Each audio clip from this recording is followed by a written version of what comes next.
The thing behind the peephole. Every apartment building has strange sounds at night. Pipes groan, floors creak, neighbors move around.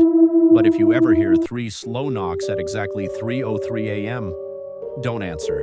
And whatever you do, never look through the peephole. Adam had lived alone on the 10th floor for almost a year. Nothing unusual had ever happened. Until one rainy Thursday night, at 3:03 a.m., knock. A long silence. Knock. Another silence. Knock. Adam's eyes opened instantly. He checked the time. 3:03. His apartment was silent except for the rain hitting the windows. He assumed someone had the wrong apartment. Then his phone vibrated. An unknown number. Only 4 words. "Don't open the door." His stomach tightened. Before he could react, another message appeared. "It's waiting." The knocking came again. This time, a soft woman's voice spoke through the door. "Adam, please help me." He recognized the voice. It belonged to his elderly neighbor, Mrs. Lewis. She sounded terrified. "I think someone followed me." Adam stepped toward the door. His hand reached for the lock. His phone buzzed again. "Mrs. Lewis died yesterday." He stared at the message. Impossible. He had spoken to her only days ago. The voice outside became desperate. "Adam, please." Then it changed.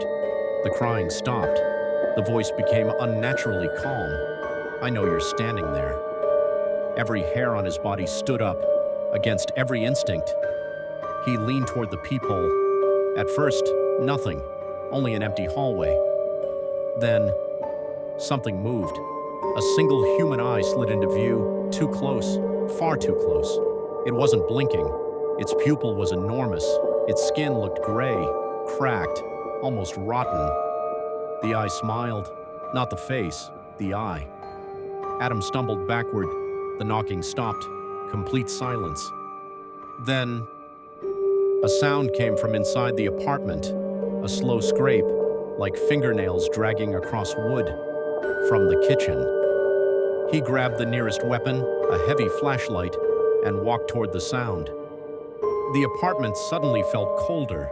His breath became visible. The kitchen light flickered. The refrigerator door stood open. Inside, every shelf was empty, except for one thing, a folded piece of paper. His hand shook as he opened it. Written in dark, wet ink were 6 words. "I came in when you looked." The lights died. Darkness swallowed everything. His flashlight flickered to life. The beam swept across the room. Nothing. Then, wet footprints appeared on the floor, one after another, as if invisible feet were walking toward him. Step, step, step. They stopped inches away. Adam couldn't breathe. He slowly raised the flashlight. Nothing. He was alone. Then a freezing breath touched the back of his neck. A whisper drifted into his ear. "So warm." He spun around. No one. His flashlight flickered again. When it steadied, every family photo on the wall had changed.